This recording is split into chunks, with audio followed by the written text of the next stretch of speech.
3, 2, 1. तू है वही रहनुमा।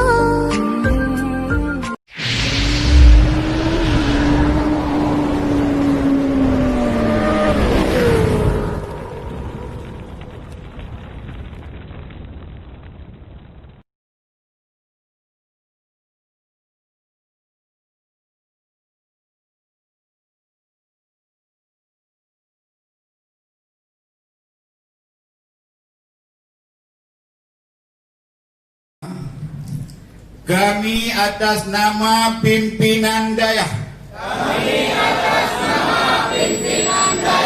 Pimpinan Balai Pengajian. Pimpinan Ormas. Serta tokoh masyarakat. Se-Kabupaten Aceh Utara dan Kota Luk Semai.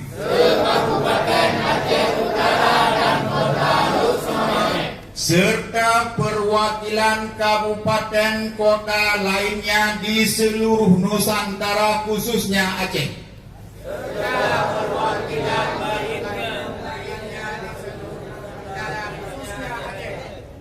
Dari Kabupaten Aceh Tamiang, dari Kota Langsang,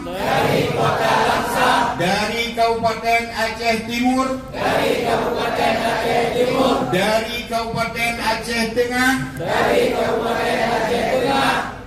dari Kabupaten Benar Meriah, dari Kabupaten Birun, dari Kabupaten Pidi, dari Kabupaten Pidi Jaya, serta masyarakat, tokoh agama, tokoh adat lainnya.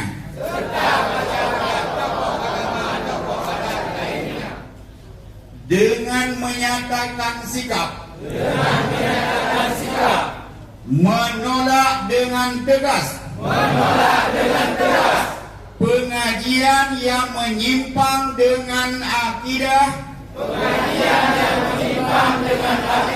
Ahlus Sunnah wal Jamaah,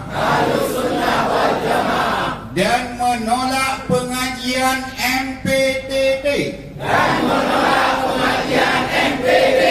selama belum ada fatwa dari MPU Aceh.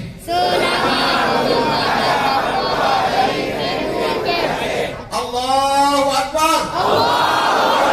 Allahu Akbar. Allahu Akbar.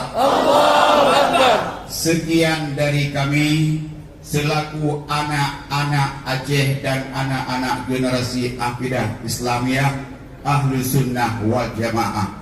Billahi taufiq wal hidayah. Wassalamualaikum warahmatullahi wabarakatuh. Dengan berakhirnya